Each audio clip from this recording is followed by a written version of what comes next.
দেশের গ্যাস ও জ্বালানি সংকট মোকাবেলায় বিরোধী দল যে পরামর্শ দিয়েছে সেটা বাস্তবায়ন করলেই সংকট কেটে যাবে বলে মন্তব্য করেছেন জামায়াত ইসলামের সেক্রেটারি জেনারেল অধ্যাপক মিয়া গোলাম পরোয়ার। রাজধানীর মগবাজারে বিএনপি সরকারের 6 মাসের মূল্যায়ন নিয়ে সংবাদ সম্মেলনে এই কথা বলেন তিনি।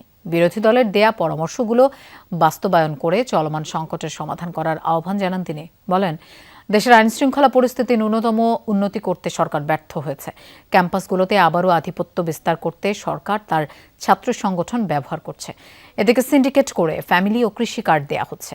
ফলে এর প্রকৃত সুফলভোগী যাদের হওয়ার কথা তারা বঞ্চিত হচ্ছে। প্রকৃতপক্ষে উল্টো পথেই হাঁটছে সরকার।